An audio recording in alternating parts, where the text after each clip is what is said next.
Perkenalkan, nama saya Dania Rahma Indrawati dari Prodi Pendidikan Sejarah dengan NIM 2587201024. Di sini saya akan mempresentasikan tugas video materi pembelajaran saya yang berjudul tentang kolonisasi Afrika. Yang pertama, pengertian kolonisasi Afrika. Kolonisasi Afrika adalah perebutan dari kekuasaan wilayah Afrika oleh negara-negara Eropa pada abad ke-19 sekitar tahun 1880 sampai 1914. Proses ini juga disebut Scramble for Africa, yaitu perebutan cepat atas Afrika. Lanjut latar belakang kolonisasi Afrika.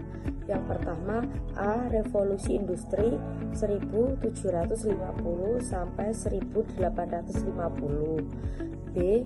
Persaingan politik dan militer. C. Alasan ideologis.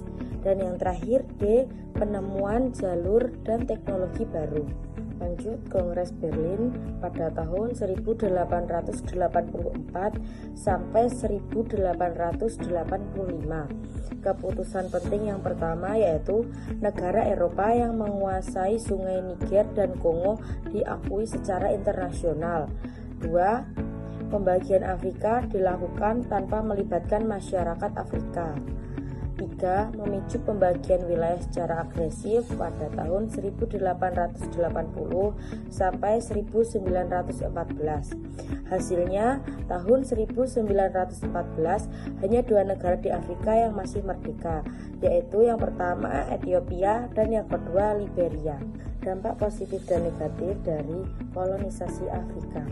Yang pertama, dampak positif terbatas, yaitu pembangunan infrastruktur awal seperti kereta api maupun pelabuhan. Yang kedua, sistem administrasi modern. Dan yang ketiga, pendidikan formal walau terbatas. Lalu dampak negatifnya yaitu yang pertama, eksploitasi sumber daya alam besar-besaran.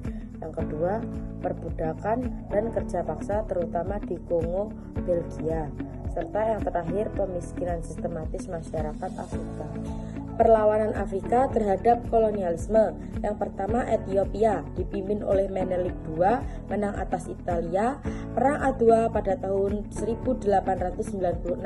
Yang kedua, Zulu Afrika Selatan dipimpin oleh Shaka Zulu dan kemudian Cetshwayo melawan Inggris pada tahun 1879. Yang ketiga, Madingo Afrika Barat dipimpin oleh Samori Touré melawan Perancis. Dan yang terakhir, Mahdi Sudan dipimpin oleh Muhammad Ahmad melawan Inggris. Lalu ada proses dekolonisasi Afrika setelah tahun 1945. Setelah Perang Dunia II, yang pertama yaitu ada bangkitnya nasionalisme Afrika. Yang kedua, Inggris dan Perancis melemah secara ekonomi.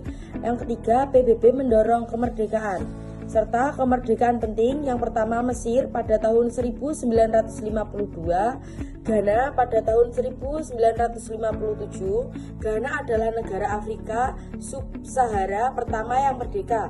Yang ketiga, banyak negara merdeka pada tahun 1960 tahun Afrika. Yang terakhir, Eritrea pada tahun 1993 dan Sudan Selatan pada tahun 2011. Sekian materi video dari presentasi yang bisa saya sampaikan. Ada kurang lebihnya saya mohon maaf. Sekian, terima kasih.